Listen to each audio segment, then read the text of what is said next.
빌립보서 강의 13번째 시간입니다. 빌립보서 2장 9절로 12절입니다. 같이 읽겠습니다.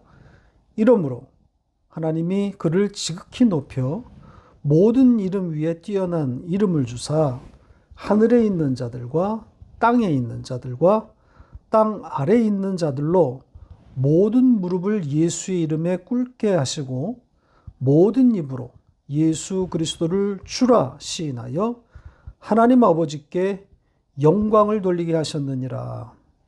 아멘. 오늘 본문이 이러므로로 시작하고 있습니다. 앞의 내용을 이어받았다는 거죠. 그럼 앞의 내용이 무엇이었습니까? 우리는 지난 2주에 걸쳐서 이 바울의 그 빌립보 교회를 향한 2가지 명령을 살펴보았습니다. 첫 번째는 나의 기쁨을 충만케 하라. 그리고 두 번째는 너희 안에 이 마음을 품으라 였습니다. 자, 이 두 번째 명령, 너희 안에 이 마음을 품으라. 이렇게 번역된 이 명령에 대해서 지난주에 우리가 다루었었는데 성경이 어떻게 왜곡되는지를 이 번역의 문제를 통해서 짚어봤습니다. 그러니까 너희 안에 있는 이것을 생각하라 이렇게 말씀하신 건데 그걸 너희 안에 이 마음을 품으라 이렇게 둔갑되었다 그랬죠. 그러니까 예수 그리스도의 믿음이 우리에게 가져다 준 그 기쁨을 우리 안에 있는 그 기쁨을 생각하라 이렇게 말씀하신 건데 그걸 예수 그리스도의 마음을 품으라 본받으라는 식으로 교훈으로 변신되었단 말이죠. 그러니까 예수님처럼 겸손해라 예수님을 닮으라 이렇게 변해버린 겁니다. 그런 이야기가 아니었죠. 바울에게도 있고 또 빌립보 교회 성도들에게도 주어진 그 아들의 믿음이 가져다 준 기쁨, 그것을 생각하라는 것이었습니다.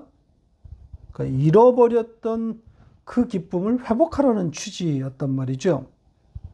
그러니까 어디에서 언제부터 그 기쁨을 놓쳐버렸는지 돌아보라는 겁니다. 아시는 것처럼 빌립보 교회는 교회 내부적으로 지금 분란을 겪고 있습니다. 이 교회 싸움을 해보신 분들은 아시겠지만 이 싸움에 말려들면 그 믿음이 가져다 준 기쁨을 생각할 겨를이 없습니다.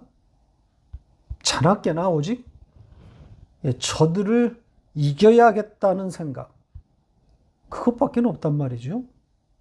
그러니 기쁨이 있겠어요?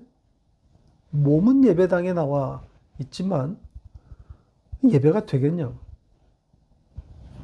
특히 목사와 척을 쥐고 있는 그런 입장이라면 그 설교가 들리겠습니까?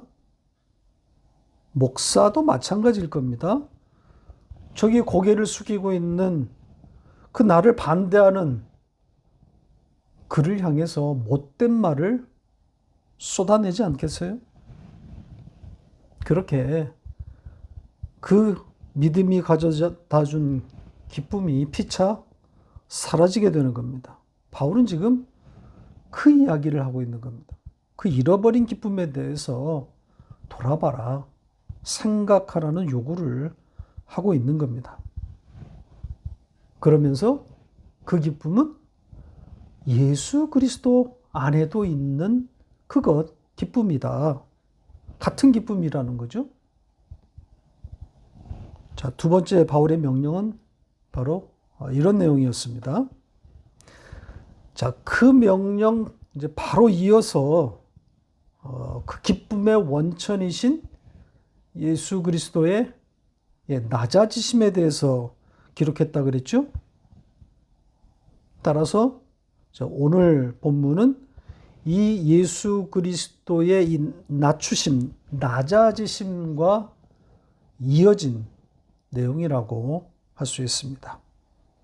자, 오늘 본문 이해를 위해서 간단하게 이 지난주에 살펴보았던 예수 그리스도의 낮아지심에 대한 것을 조금만 요약하고 가겠습니다. 첫 번째는 하나님이신 그가 신의 모양으로 오셨다는 것이었죠. 그러니까 하나님의 본체, 이건 잘못된 번역이라고 그랬습니다. 신의 형체, 신의 모양이라고 그랬습니다. 그러니까 하나님이 아니라는 의미입니다. 낮추심인 거죠. 둘째는 하나님과 동일하지 않다.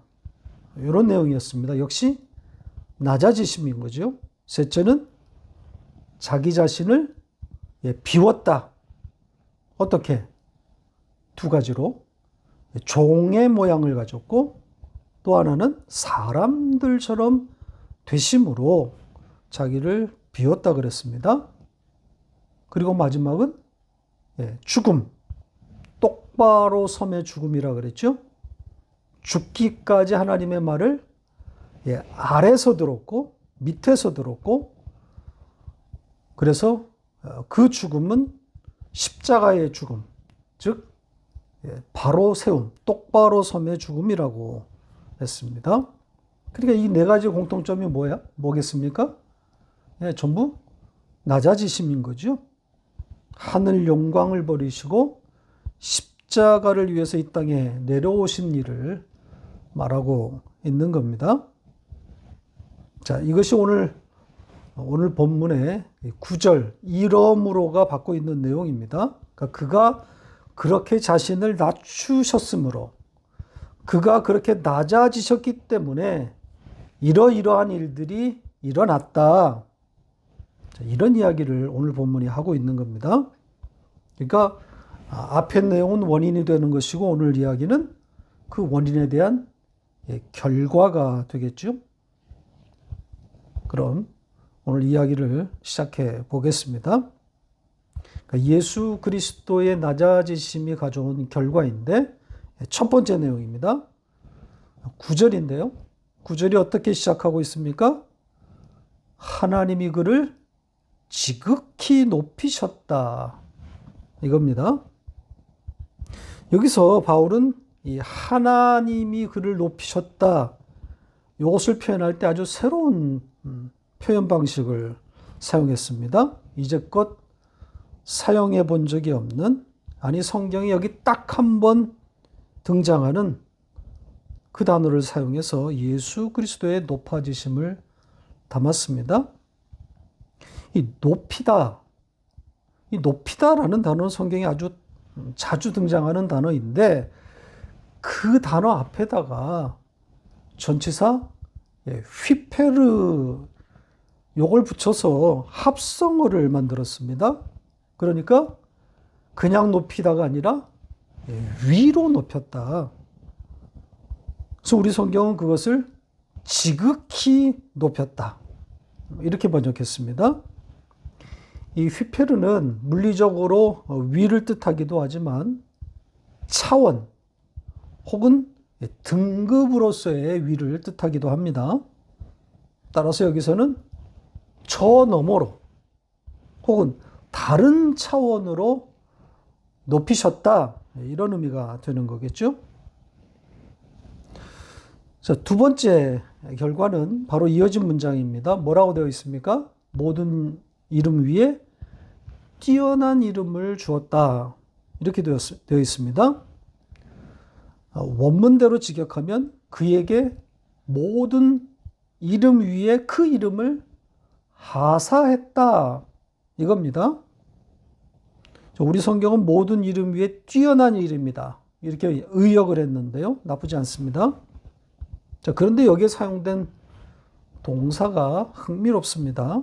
제가 조금 전에 그냥 주었다 이렇게 말하지 않고 하사했다 이렇게 제가 표현하지 않았습니까? 자, 이 동사가 은혜 혹은 선물로 번역되는 카리스에서 온 말입니다. 이 카리스의 동사형인 카리조마입니다. 그러니까 거저 주었다. 선물로 주었다. 이런 의미를 넣은 거란 말입니다.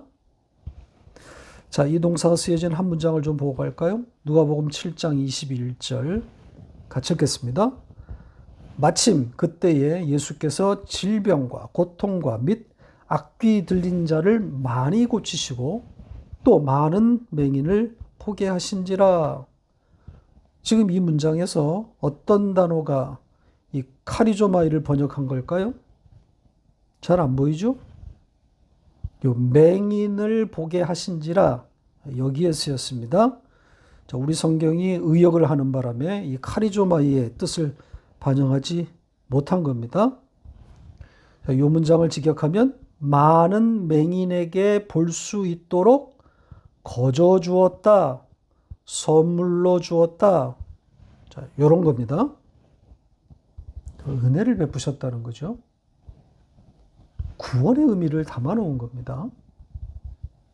단순히 병자를 고친 이야기가 아니라 구원에 대한 이야기로 읽으라는 겁니다. 구원받았음이란 말이죠.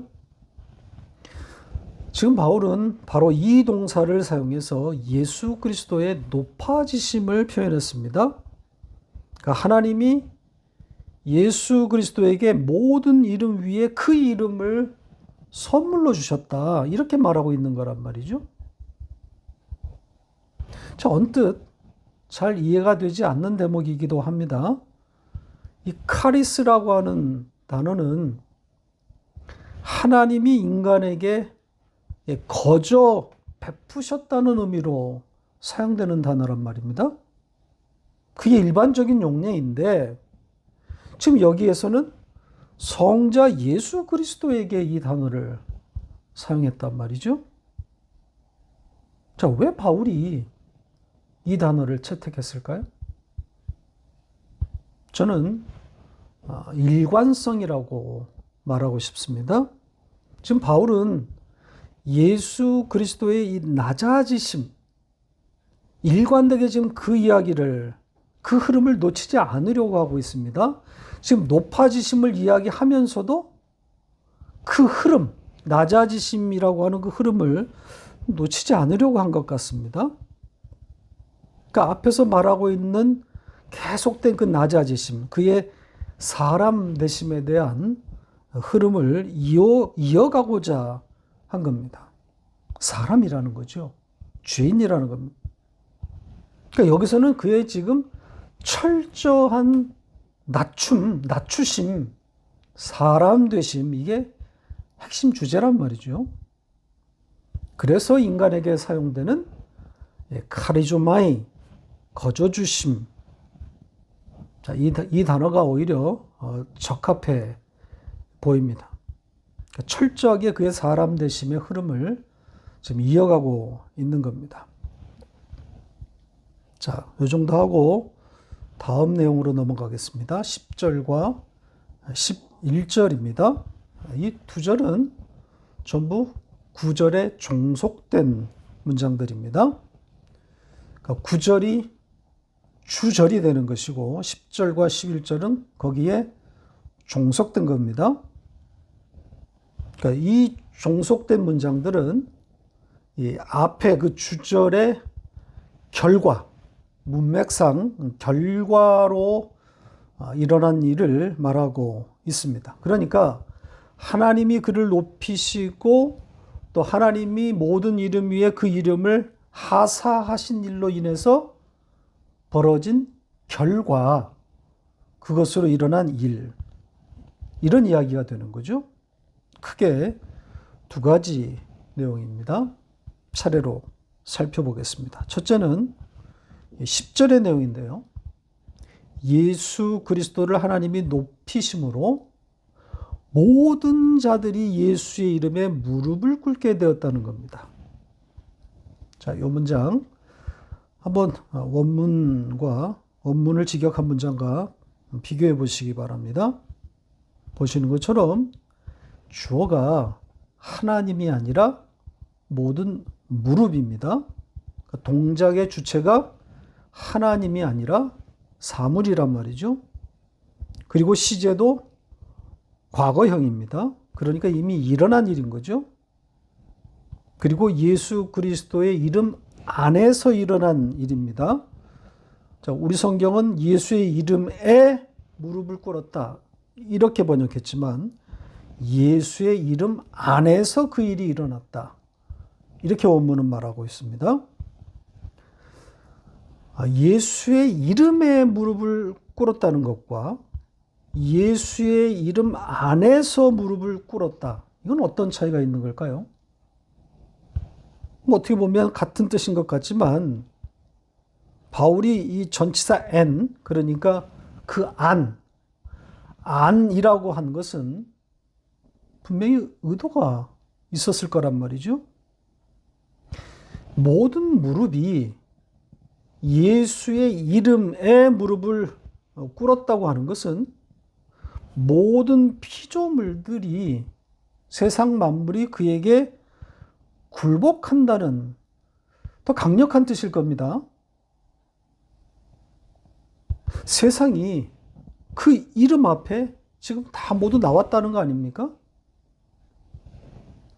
자, 그런데 그런 일은 사실 일어나지 않았고 또 앞으로도 일어나지 않을 거란 말입니다. 세상은 멸망할 때까지 그 이름 앞에 무릎 꿇지 않습니다. 그 이름에 관심조차 없습니다. 그럴 거라면 예수가 역사 가운데 등장했을 때 그때 무릎을 꿇었어야 하는 거죠. 아니란 말이죠. 아예 그를 죽여버리지 않습니까? 자신들이 그리고 바라던 그 왕이 아니었기 때문에 죽여버리는 겁니다. 그래서 그 이름 앞에 무릎을 꿇었다가 아니라 그 이름 안에서 모든 피조물이 무릎을 꿇었다. 이렇게 표현한 겁니다. 그러니까 모든 피조물이 그 이름 앞에 무릎을 꿇는 일은 일어나지 않았지만 그 이름 안에서 이미 그들은 무릎을 꿇은 그런 상태라는 거죠. 이미 패배가 결정되었다는 겁니다. 그런 의미를 담은 겁니다. 자, 두 번째 종속된 문장으로 가볼까요? 11절인데요. 하나님이 예수 그리스도를 높이심으로 일어난 두 번째 결과 뭐라고 되어 있습니까? 모든 입으로 예수 그리스도를 주라 시인하여 하나님 아버지께 영광을 돌리게 하셨다. 이렇게 되어 있습니다. 상당한 의역이 동원된 문장인데요. 지역한 문장과 한번 비교해 보시기 바랍니다.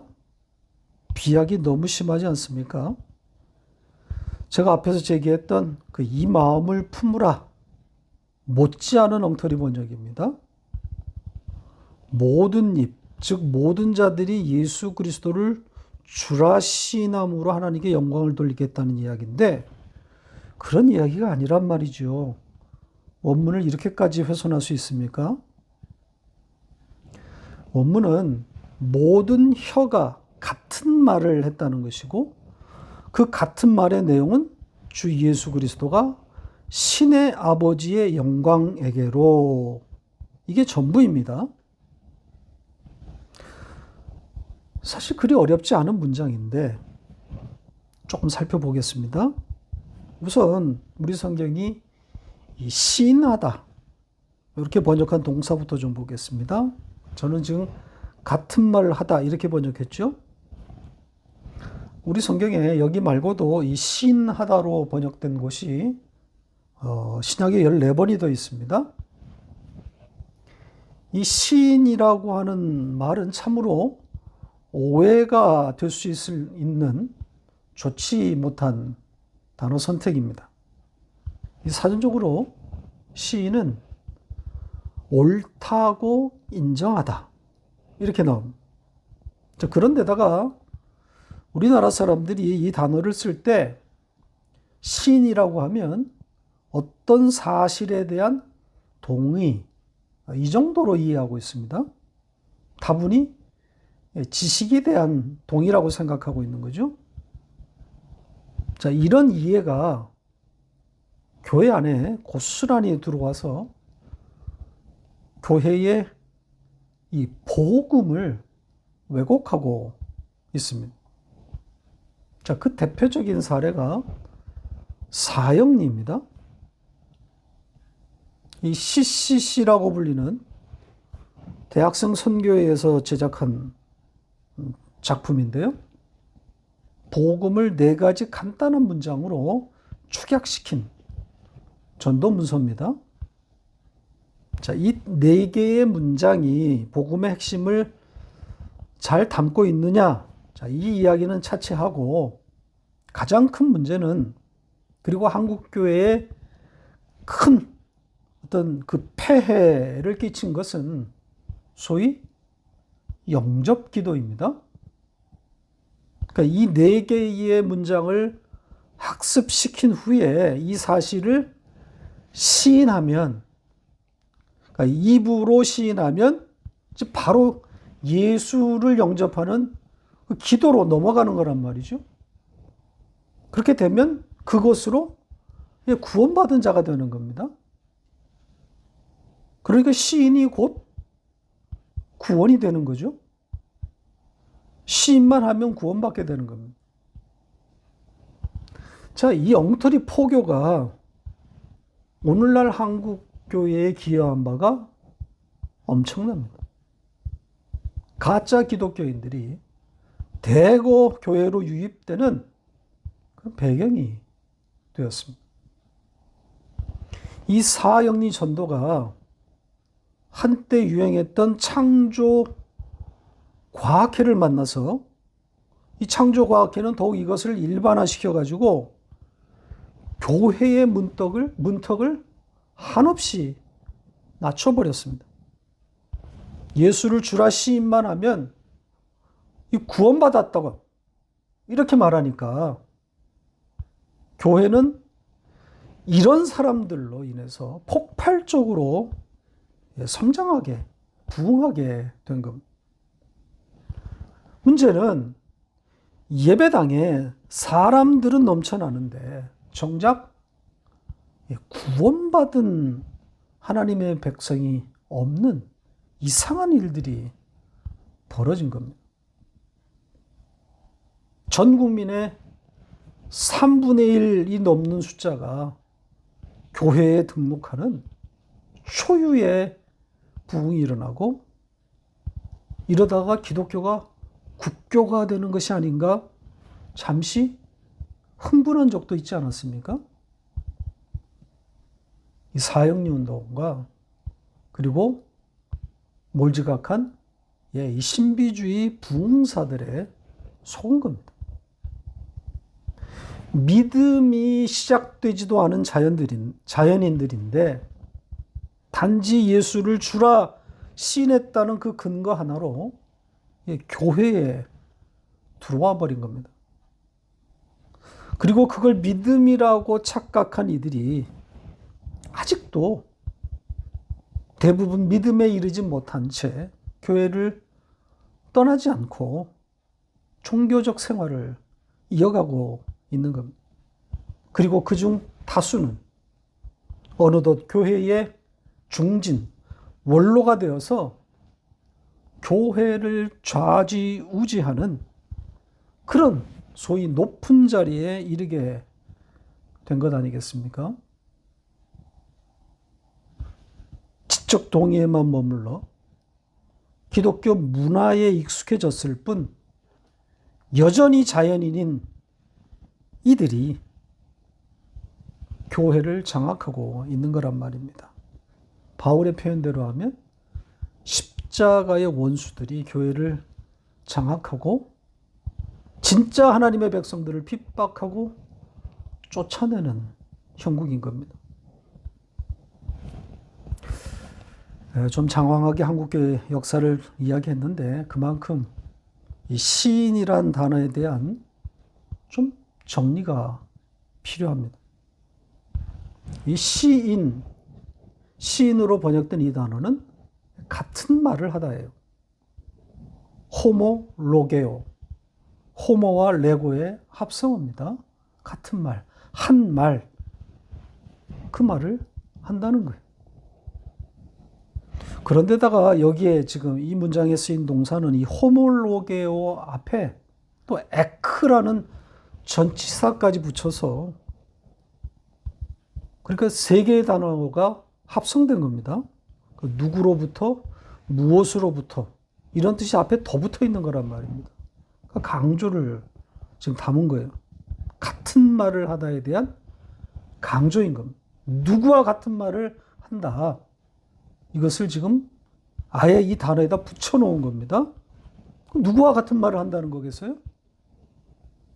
예, 예수와 같은 말을 한다는 거예요. 그러니까 예수를 주라 시인한다고 하는 것은 그 예수와 같은 말을 한다. 이런 뜻입니다. 그러니까 그 예수의 말을 하는 사람들, 그 로고스의 말, 그 참말을 하는 사람들. 이런 뜻이란 말이죠.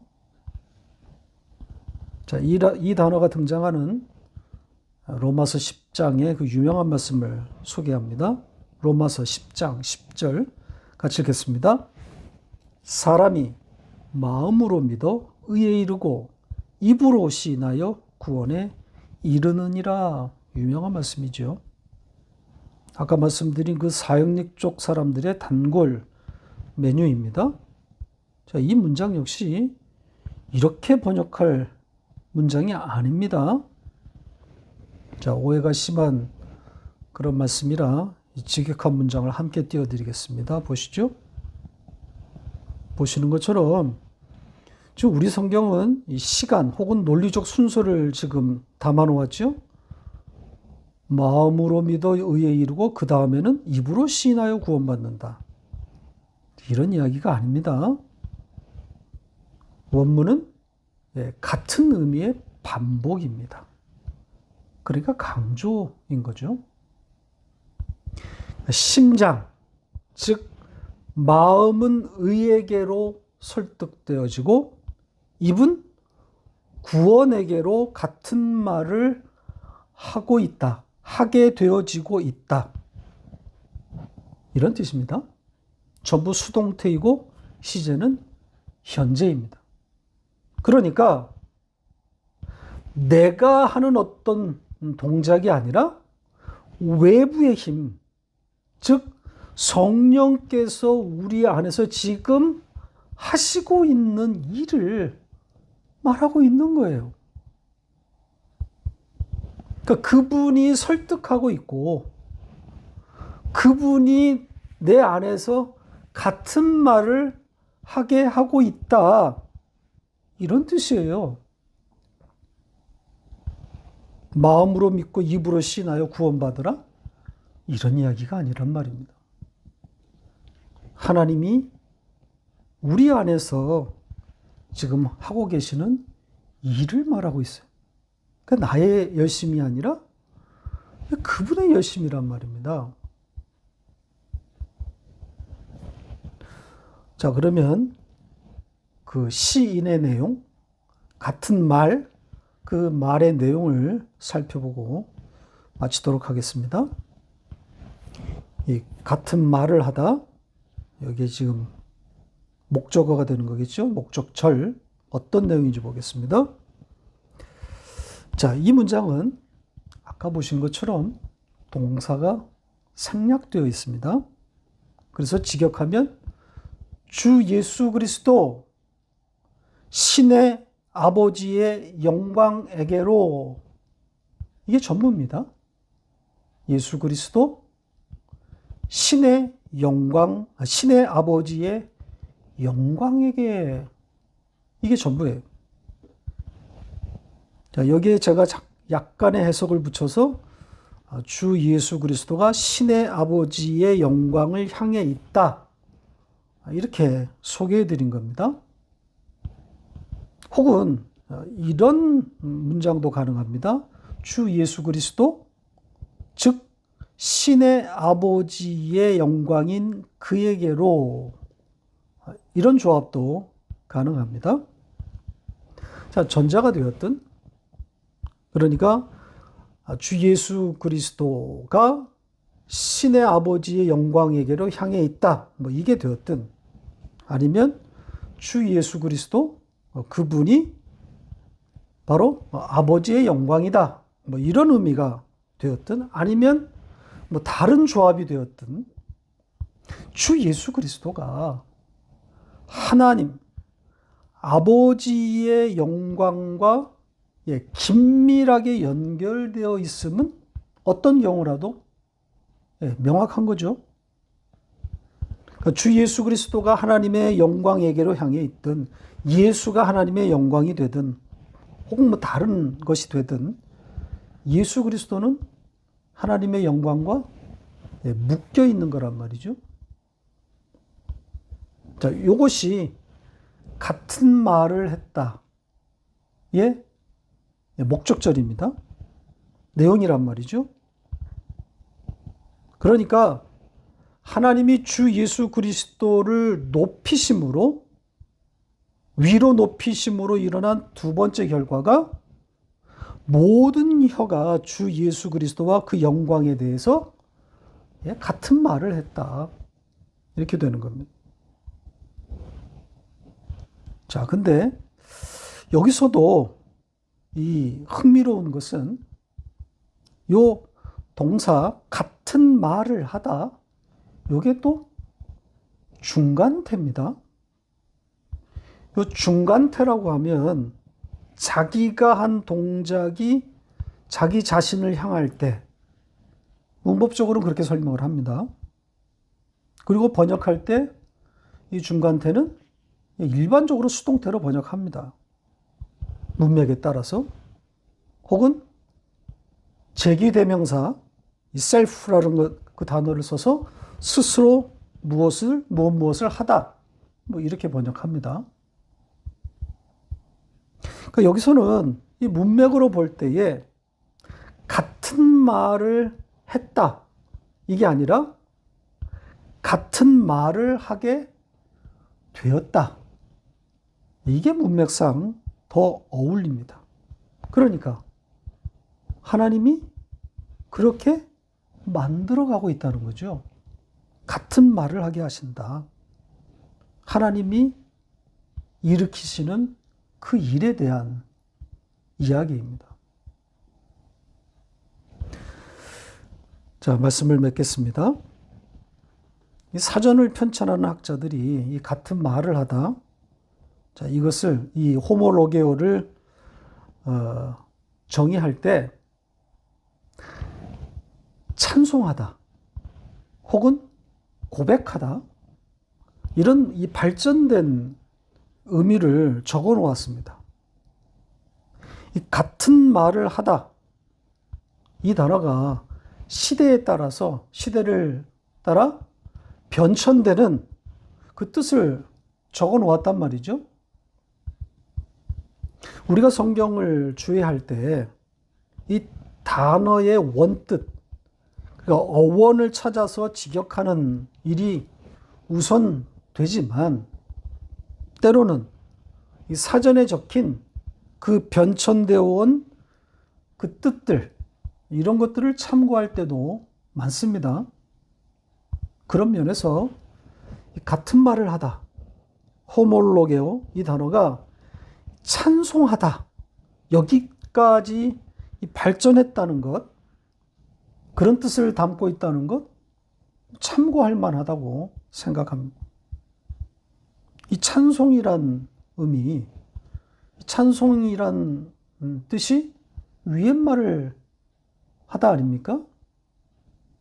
그런 면에서 찬송과 여기에 이 같은 말을 하다, 호몰로게오, 일맥상통하는 우리 입술의 열매란 말이죠. 우리 입에서, 우리의 혀가 그 같은 말, 그 위의 말, 찬송하게 됨이 얼마나 감사한 일입니까? 그분이 내 안에서 일으키시고 있는 일이란 말이죠. 은혜란 말입니다. 이 같은 말, 이 위의 말, 이 찬송을 하는 여러분들과 이 기쁨을 함께 나눕니다.